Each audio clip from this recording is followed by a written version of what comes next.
On attaque tout de suite cette exposition sur le costume traditionnel tunisien avec, regardez comme c'est beau.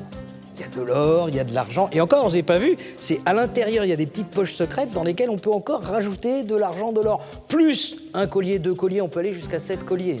Alors, à quoi ça sert tout ça? C'est simple. Traditionnellement, quand on vous remet un sac de semences, en échange, vous déposez votre costume traditionnel. Clac, avec tous les bijoux et tout. Et ensuite, à la fin de la récolte, on peut récupérer son costume. Voilà. En fait, le costume, c'est ni plus ni moins qu'une caution. Caution à plus de 19 kilos quand même. Ouais. En fait, eh bien, vous verrez dans cette exposition que le costume traditionnel tunisien n'existe pas. Il y a des tas d'emprunts, et c'est ça qui fait la richesse de la Tunisie. Vous avez par exemple le drapé, ça c'est emprunté aux Romains. Vous avez les tuniques, ça vient des puniques, puniques. Vous avez les gilets, ça vient des Ottomans. Là, vous avez une influence berbère, enfin un petit peu de tout, on va même trouver de la dentelle. Quand vous voyagez en Tunisie, vous allez voir autant de costumes que de villages tunisiens, donc plus de 40 000 costumes différents, et vous allez passer de l'Orient à l'Occident, en passant par l'Afrique, sans oublier Byzance et Calais. Bon, Calais, je me brode un petit peu, mais enfin, c'est l'idée.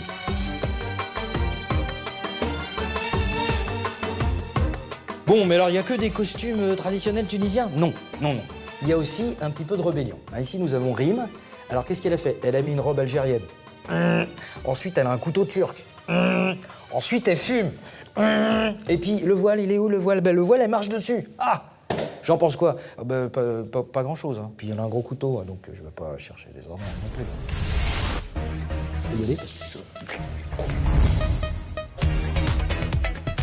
Autre activiste, Amira. Alors Amira, on lui a dit « Comment est-ce que vous voyez le costume traditionnel tunisien ?» Elle a dit « Tada !» Alors c'est quoi ce joli petit tissu blanc, immaculé, soyeux, joyeux? Eh bien, c'est du sac de gravat. Donc c'est très très très résistant, mais surtout on sue des litres et des litres de sous ce truc-là, parce qu'évidemment on peut pas respirer. Et puis tout autour, les petits bijoux, c'est du fil barbelé, voilà. Mais attention, c'est pas du barbelé traditionnel, non, c'est du barbelé militaire, voilà. Donc là, ce sont des petits rasoirs qu'il y a tout autour de la dame, et en haut aussi, voilà. C'est quoi le message? Je sais pas, mais mets ta vie quand même qu'il y a une petite notion de contrainte, peut-être.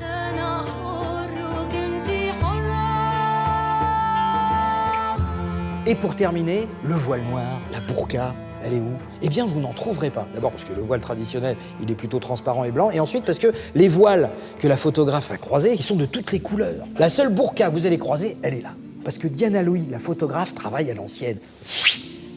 Et là, clic, clac.